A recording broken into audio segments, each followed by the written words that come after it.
So ఈ సప్తగ్రహాల వీక్షణలో జాగ్రత్త తీసుకోవాల్సిన రాశులు మెయిన్గా మనం కొన్ని రికగ్నైజ్ చేసినవి చూస్తే కనుక ఇక్కడ మొదటిగా మనం చూస్తే సో ఈ సప్తగ్రహ వీక్షణలో నెక్స్ట్ మనం జాగ్రత్త తీసుకోవాల్సిన విషయం ఏంటంటే మేషరాశి వాళ్ళు మెయిన్గా ఇక్కడ చూస్తే వీళ్ళకి 8th హౌస్ మీద మొత్తం అన్ని గ్రహాల యొక్క ఆస్పెక్ట్ ఉంది.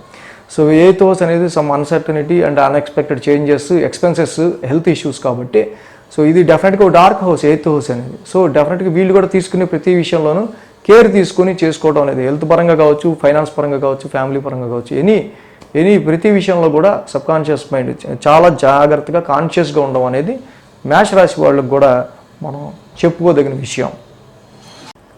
ఇక మిథున రాశి వారికి సంబంధించి చూస్తే మిథున రాశి వారికి సప్తగ్రహ కూటమిలో సప్తగ్రహ వీక్షణ గ్రహాల వీక్షణ వృశ్చిక రాశి మీద హౌస్ ఆఫ్ 6th హౌస్, ఎందుకంటే రుణ రోగ శత్రుస్థానం మీద ఉంటూ ఉంది. సో ఇది ఈజ్ వెరీ కన్ఫ్లిక్టెడ్ హౌస్. సో ఎక్కువ ఎనిమీస్ని, ఎక్కువ ఆరోగ్యానికి సంబంధించిన డిస్టర్బెన్సెస్ని, లేకపోతే కన్ఫ్లిక్టెడ్ మ్యాటర్స్ని, వివాదాలని, అన్నెసరీ ఆర్గ్యుమెంట్స్ని పెంచే హౌస్ కాబట్టి ఇన్ని గ్రహాల యొక్క వీక్షణ ఉండడం వల్ల వీళ్ళు కూడా ప్రతి విషయం లిటిగేషన్స్ విషయాల్లో, కోర్టు కేసెస్లో కానీ, రుణాలు ఇచ్చేటప్పుడు, అప్పులు ఇచ్చేటప్పుడు కానీ, ఆరోగ్య విషయాల్లో కానీ ప్రతి విషయంలో కూడా ఈ రాశి వాళ్ళు కూడా కేర్ తీసుకోవాల్సిన అవసరం ఉంది. సో మేజర్గా ఈ మిథున రాశి వారికి కూడా ఇన్ని గ్రహాలు 6th హౌస్ని చూస్తున్నాయి కాబట్టి ఎవరు కూడా దుస్థానాలను ఎవడు యాక్టివేట్ చేసుకోవాలనుకుంటాడు, మంచి లాభస్థానం కావాలనుకుంటారు కానీ దుస్థానాలు ఎవడు యాక్టివేట్ చేసుకోవాలనుకుంటారు. కాబట్టి ఇలాగా ఈ 6th హౌస్ రిలేటెడ్గా మెయిన్ వీడియో ఆల్రెడీ మనం చేసుకున్నాం. సో వీళ్ళు కూడా కొంచెం అలర్ట్గా ఈ మిథున రాశి వాళ్ళు ఈ విషయాల్లో ఉండాల్సిన అవసరం మనకు ఉంది. ఈ కర్కాటక రాశి వారికి సంబంధించి మొత్తం ఓకే. సప్తగ్రహ వీక్షణ అనేది వీళ్ళకి పంచమ స్థానం మీద ఏర్పడుతుంది కాబట్టి ఈ carrying, pregnancy ladies, women's, bed rest చక్కగా జూన్ నెలంతా కూడా ఎక్కువ రెస్ట్ తీసుకోవడం అనేది మనకి మెయిన్ కన్సిడరబుల్ థింగ్గా కనిపిస్తుంది. సో ఇది మేజర్ ఇంపాక్ట్. సో దానికి మించి ఇంకా పెద్దగా ఇబ్బందులు ఏం లేవు కాబట్టి అది ముందుగా చక్కగా మనం చెప్పుకుంటే కొంచెం జాగ్రత్త తీసుకుంటారని అర్థం.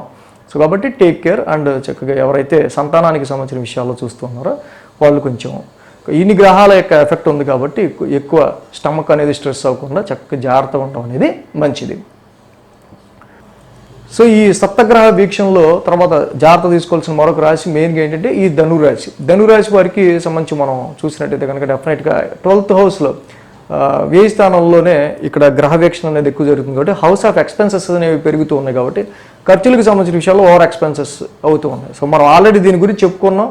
సో ఏది మంచి ఎక్స్పెన్సెస్, ఏది చెడు ఎక్స్పెన్సెస్ అనేది డీప్గా చెప్పుకున్న వీడియో ఒకసారి చూడండి. బట్ ఏంటంటే ఒకసారి మనం అలర్ట్ చేయడం కోసం మాత్రం ఈ వీడియో చేసుకుంటున్నాం. మెయిన్ వీడియో కూడా తప్పకుండా చూసుకుంటే మంచిది.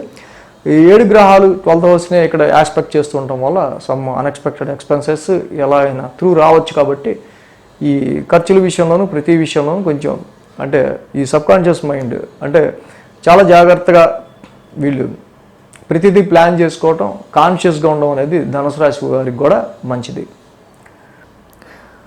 సో మొత్తంగా ఈ రాశుల వాళ్ళు జాగ్రత్తలు తీసుకుంటే సరిపోతుంది ఈ సప్తగ్రహ వీక్షణలో. So thanks for watching TR creations.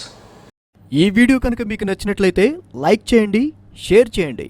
మరిన్ని అప్డేట్స్ కోసం సబ్స్క్రైబ్ చేయడం మాత్రం మర్చిపోకండి.